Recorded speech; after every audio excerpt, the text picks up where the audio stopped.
Welcome to a new daily top AskReddit video. Today's topic: what's a sign someone has no life? Chronically online and probably gets awards on their comments. Hooey. Oof, walked right into that one. They expect absolute dedication in the workplace. In my experience, bosses who demand too much of your time don't spend their free time as well. Related, they're the coworker who isn't your manager but still narks on you for not being shown as active on Microsoft Teams at precisely 8 a.m. Eastern Standard Time. Our team is entirely remote. I live in the Mountain Time Zone. Our colleague had to remind this person that it was fucking 6 a.m. in my time zone, and I am not expected to be online at fucking 6 a.m. I have a coworker like this. She bitched to our manager about another coworker being off on Fridays, a very slow day for us, by the way. Mind you, she works 10 hours Monday to Thursday so she can take off Fridays, has worked for the company for like 20 years, never leaves us with any of her work unless she's actually on vacation for a week or something, and has permission from management to work those hours. But Christ, you'd think she was lazy piece of shit the way the other coworker complained. When their World of Warcraft character has its own Wikipedia page.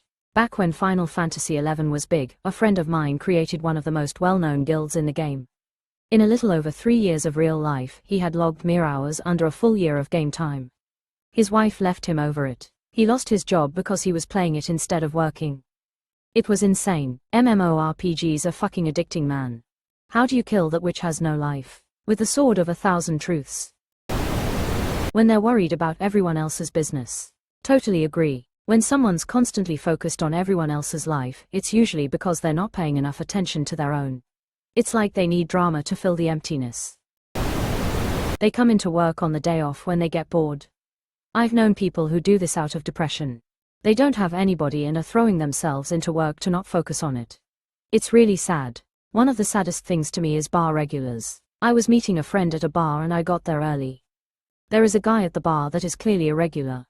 The bartender goes, "Oh, I forgot to give you your birthday shot yesterday." He is in there every day, including his birthday. Nobody to even go out to dinner with on his birthday. It made me super bummed out. Also, I had a friend in high school and his parents were functioning alcoholics. Every day after work they would go to the same bar and get shit-faced. If I was over there they would come home drunk, heat something up for dinner for their kids and go to bed. They weren't mean drunks or anything, but it was just sad. I lost touch with him, but somebody told me his dad had liver failure and wasn't eligible for a liver replacement. Check for a pulse. Always gossiping about others, especially when they don't know the person well. I heard that Free Elderberry 5089 has cooties. What a slut. I once dated a guy. We were sitting on the sofa watching a movie. Well, I was watching the movie.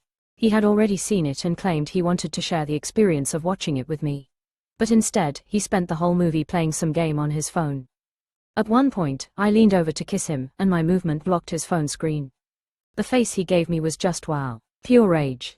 Like, how dare I potentially ruin the outcome of his game with, human affection.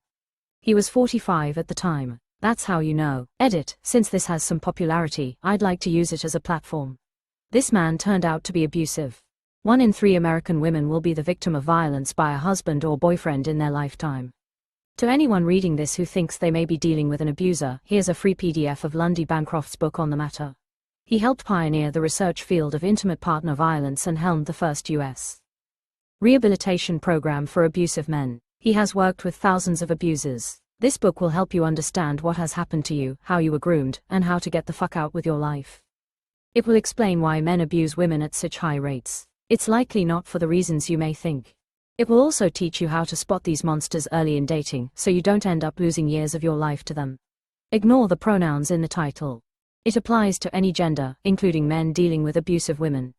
It should be required reading for every young person. Dads are known to give copies of it to their daughters. This book has saved many lives for a reason. Read it. Ha ha ha ha. I bet it was Clash Royale, 2 seconds and you probably lost the game. I feel like this is one of those questions where people judge others on why they believe someone has no life. It's all personal perspective. For example, I've been told I have no life. Me and my partner are hermits. As a general rule, we're misanthropes. We don't like people. We don't like going out to bustling places and partying and whatnot. When we have free time, we like staying in and playing video games. Woman shrugging light skin tone. Some people think that is having no life. But we are very happy in our life and what we do. It all comes down to opinion. You are right, our society is judgmental for no reason, and having no life, in a societal context is, in itself, a form of life, one that doesn't conform to typical expectations. Just like how stillness is an action, choosing not to engage in certain social structures is still a deliberate choice. Meaning can exist in quiet spaces and nonconformity, even when it isn't externally validated. Social media addiction. To be fair though, who doesn't suffer this these days? Even old grannies are stuck to their smartphones, posting daily updates on FB etc. I think that if we were really honest with ourselves, only a small minority of us would now admit that they don't suffer some degree of SM addiction. Well, there's addiction and there's addiction. To the point where social media becomes your entire reality. Where nothing exists beyond it. Where you depend on it for validation and socialization. When you're watching what other people are doing on social media and complaining about it like a weird stalker. Always weird when you delete someone on a social media site and you get an email immediately asking you deleted them. Or worse, they create a new account to try and add you on just so they can stalk your profile and try to use it against you later. One of the reasons why I love privacy settings on social media. I delete you and all access to anything I share goes with it. Abusing people on the internet. You smell like beef and cheese. That's the nicest thing ever. They scroll through Reddit and ask questions and comment. Fuck lol. It's a total waste of time, and I always regret being on it.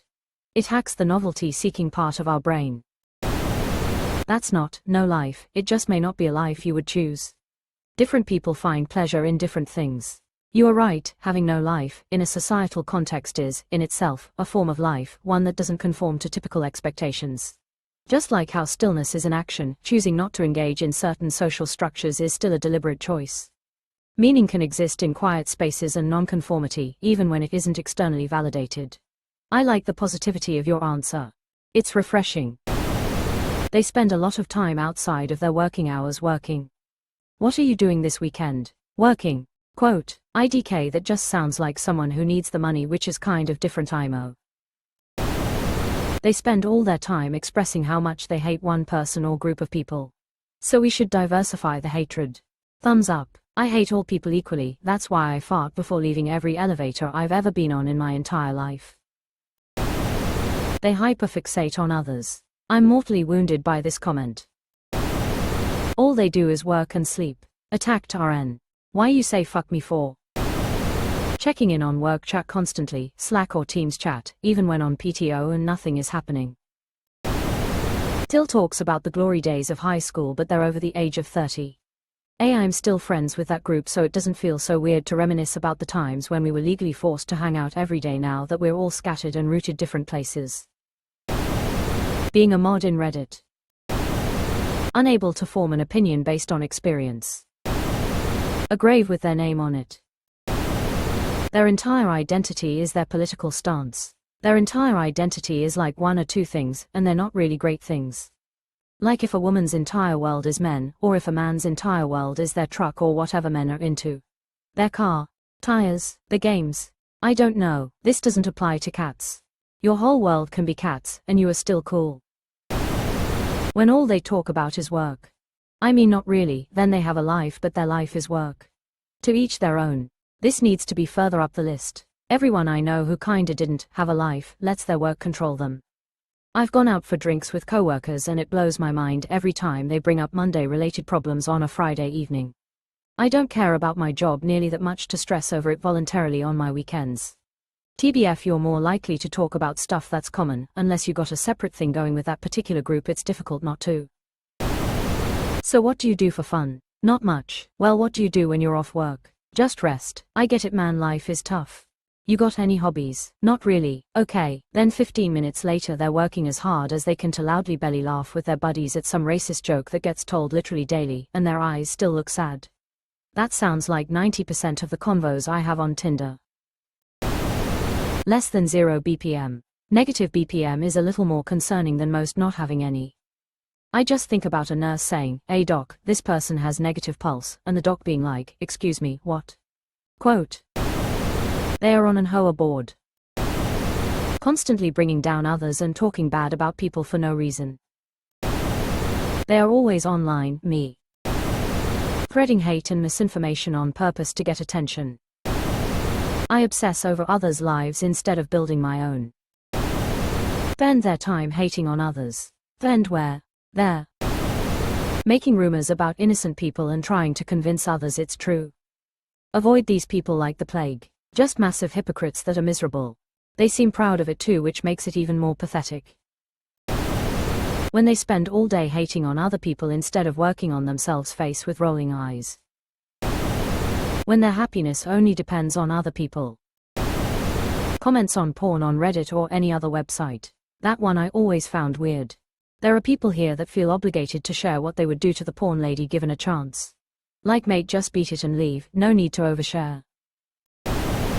Asking questions like this on Reddit, just being on Reddit. Ouch, I can only dish it out. Checking the answers to questions like this on Reddit to see if they describe you. 100 plus tweets a day. Everyone's definition of no life is vastly different. What one considers life varies. One person considers raking the yard a life while their neighbor considers climbing Mt. Everest a life. If someone is doing what they love and doing it well, as long as it doesn't harm them or others, then that may be considered having a life. No one has a right to define for others what they think is having a life. I love flight tracking, listening to the scanner and online research, but many will tell me I have no life. Well, that's the definition of having a life. It's no different than you liking Law and Order and someone else liking Housewives of Beverly Hills. Don't ever let anyone tell you what you should be doing to have a life. Do what you love and you'll always have a life.